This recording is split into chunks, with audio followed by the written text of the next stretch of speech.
good morning guys. അപ്പോൾ നമ്മൾ ഇന്ന് ഭയങ്കര ലേറ്റ് ആയിട്ട് എണീറ്റിട്ട് 10:15 ബ്രേക്ക്ഫാസ്റ്റ് ഉണ്ടാക്കുന്ന ഒരു ക്വിക്ക് വീഡിയോ കാണിക്കാം.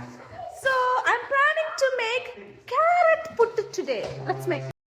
സോ നമ്മളിവിടെ ക്യാരറ്റ് പുട്ട് ഉണ്ടാക്കാൻ വേണ്ടിയിട്ട് ഒബ്വിയസ്ലി 3 സ്മോൾ ക്യാരറ്റ്സ് ആണ് എടുത്തേക്കുന്നത്.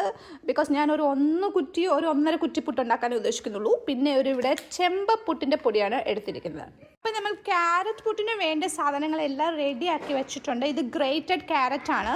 പിന്നെ ഉപ്പ് മിക്സ് ചെയ്തിട്ട് പുട്ടുപൊടി കുഴച്ച് വെച്ച് 10 minutes വച്ചിട്ട് നമ്മൾ അത് റെസ്റ്റ് ചെയ്യാൻ വച്ചിട്ട് അത് നമ്മൾ എടുത്തതാണ്.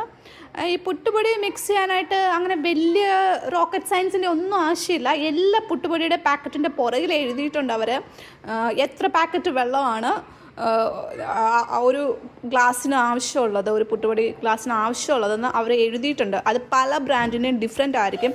അത് ഫോളോ ചെയ്യുവാണെങ്കിൽ കറക്റ്റായിട്ടുള്ള കൺസിസ്റ്റൻസിയിൽ പുട്ട് നമുക്ക് കുഴച്ചെടുക്കാൻ പറ്റും. പിന്നെ ഞാനിവിടെ നമ്മളുടെ വെള്ളം തിളയ്ക്കാൻ വെച്ചിട്ടുണ്ട്. റെഡി ആയിട്ടുണ്ട് കേട്ടോ.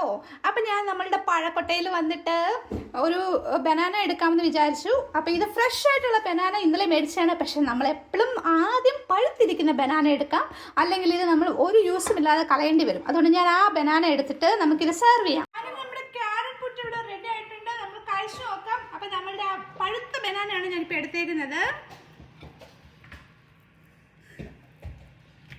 സൂപ്പർ. അച്ഛനാണോ?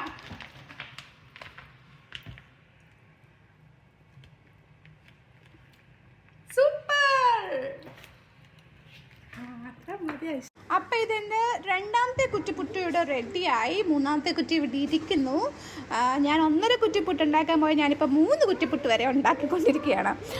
അപ്പോൾ ഇത് വളരെ ഹെൽത്തി ആയിട്ടുള്ള റെസിപ്പിയാണ്. നമ്മൾ തേങ്ങയൊന്നും ഇട്ടിട്ടില്ല, ജസ്റ്റ് ക്യാരറ്റ് മാത്രം ഇട്ടിട്ടുള്ളൂ. അത് ബനാനയുടെ കൊടുത്തപ്പോൾ കുട്ടികൾക്കൊക്കെ ഇഷ്ടപ്പെട്ടു.